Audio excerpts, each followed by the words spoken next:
Hey Rev Youth, welcome back to week 2 of our Holy Hunger series. We have been absolutely loving what God has been doing through this series. We are so excited. We love being able to talk about the zeal and the passion for God and the things that He offers all of us as His children.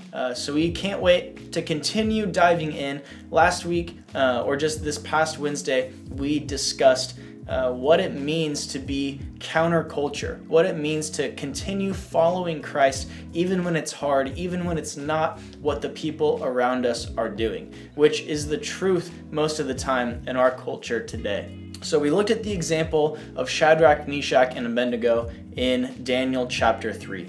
And they were friends of Daniel, and we see later in Daniel's life, he had kind of a similar experience in Daniel chapter 6.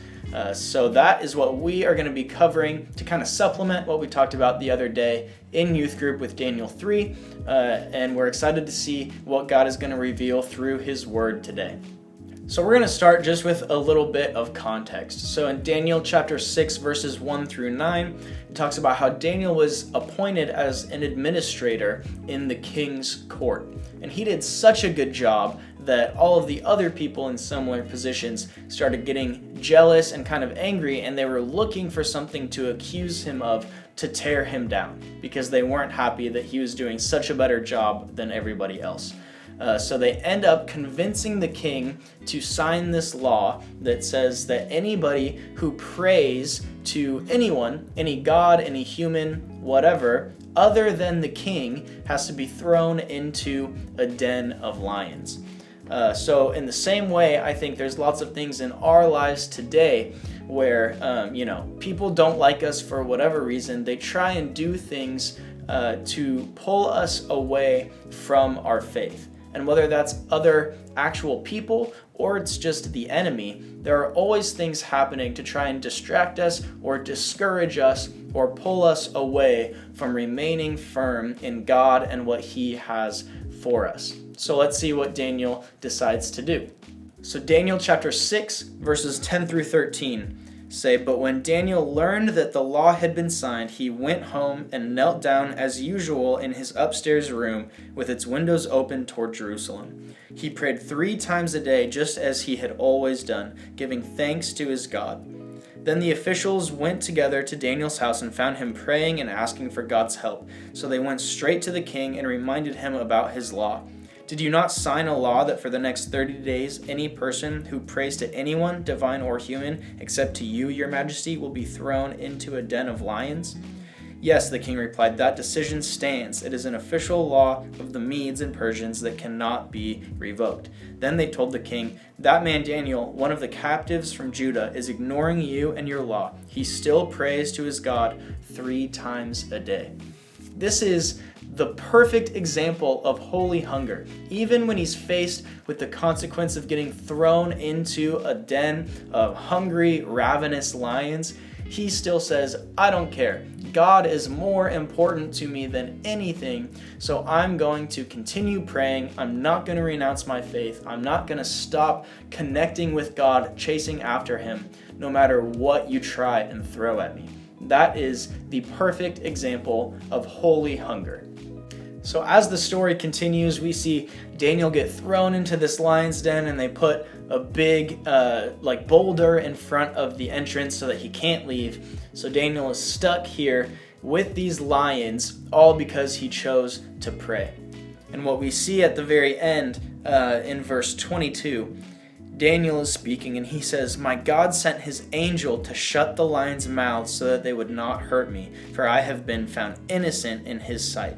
And I have not wronged you, your majesty," speaking to the king. And it says, "The king was overjoyed and ordered that Daniel be lifted from the den. Not a scratch was found on him, for he had trusted in his God." Not a scratch was found on him because he trusted in his God. All because he continued having faith, he continued pursuing Christ.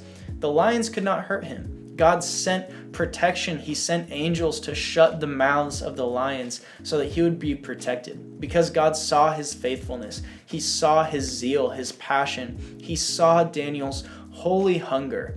and said, that is the type of person who I want serving me. That is the type of person that I want a relationship with. So he would save Daniel from anything that the enemy or any person ever tried to throw at him, because he had such great hunger for the Lord and his presence. That is the perfect example for us, and that's such amazing encouragement to know that as long as we continue pursuing God, he will protect us from the things that the enemy tries to throw at us, because he wants that relationship with us. He wants us to pursue him. So if we show him that we do have that holy hunger, he'll do whatever it takes to keep the enemy from getting at us. So as we close out, I just want you to ask yourself, what tempts you to hunger for other things rather than God?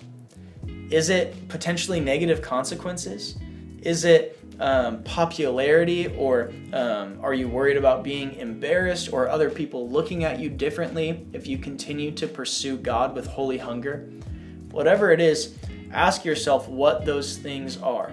Maybe it's enticing promises, or certain conveniences or eases that come along with just ignoring God.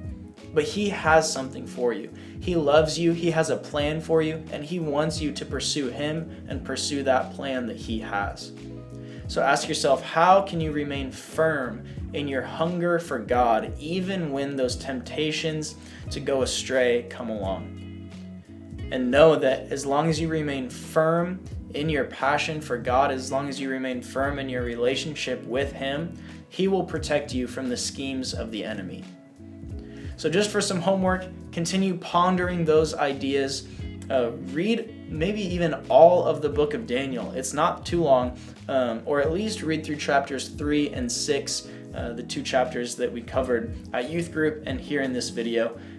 Read those passages, see what you can learn from them, see what God speaks to you through them. Continue just asking yourself how you can grow in holy hunger, and we'll see you guys next Wednesday. We love you, we're praying for you, and we'll see you there.